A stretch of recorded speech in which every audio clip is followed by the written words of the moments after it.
Hi everyone, my name's Kathy. Welcome to my frugality channel, Skint Living UK. Last Saturday I went to Aldi and I did what I call my £10 poverty shop. There'll be a link at the end of the video, and I'm still making meals today from that shop. My son will have the leftover tuna pasta bake today with one of the baked potatoes that we still had left over.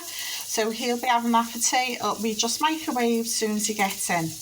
What am I having? Oh, right. So I'm cooking up some mushrooms at the moment, and I've cooked them in a bit of butter and dried garlic.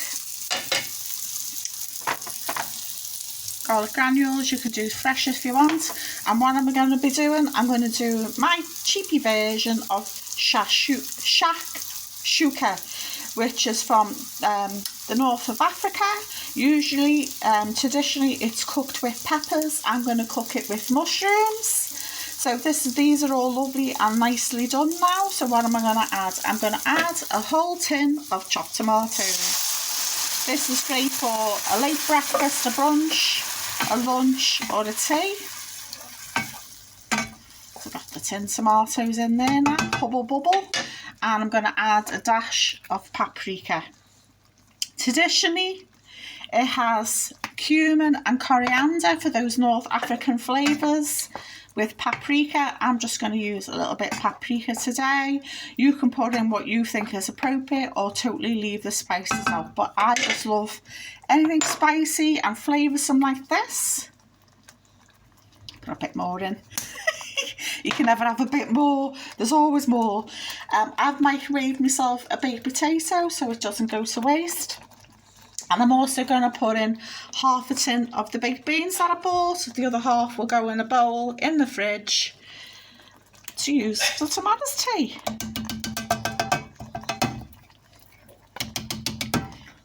My dog's yapping in the background there. It's because the cat's by the safety gate and she gets all upset because the cat's basically winding her up. So there you go. I've got the mushrooms cooked in butter. You could use oil and garlic. And I've just added a whole tin of chopped tomatoes, half a tin of baked beans and some paprika. But as I said, if you want an authentic shakshuka taste, add some cumin and coriander as well. So, do you know what? I'm going to add a bit more paprika. There we go. So I haven't got this on a particularly high heat. I've got it on a number 3. Don't know if you can see that. It's on a number 3. So we're just going to let that catch the temperature up. If you want to make it go a little bit further, as well as to using a baked potato, you could always use a garlic baguette. I get these from Asda, the 36p, or in Aldi you can get 2 for 70p. Most supermarkets do them now, and you don't have to cook the whole thing. There could be a partial bit, and if you've got an air fryer, you can throw it in the air fryer too. So you don't necessarily have to put a full oven on just for a little bit of garlic bread. Right, so I'm going to turn this up a little bit so it starts to get a bit warmer. So I'm going to put up to number 5. And the pièce de résistance is I'm going to add an egg. Some people add 1, some people add 2, some people add 3. But I'm saving my eggs for tomorrow because I'm going to cook a meal tomorrow. So I've cracked it into the glass because I've only got one hand because I'm recording with my other hand. So I'm just going to stick that on top and it'll start cooking. Oh, lovely. This is lovely for mopping up with your garlic bread, or if you've got a bit of naan, or if you've got a pita bread, or even ordinary sliced bread. Whatever bread you've got to hand, it's just nice to mop it up with.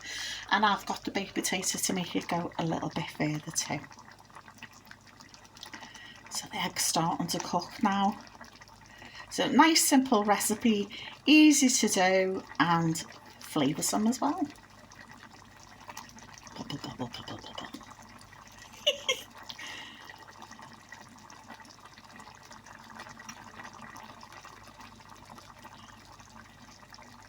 So there you go. I'm going to stand there, wait for my egg to cook, and then I'm going to feed me a big fat face.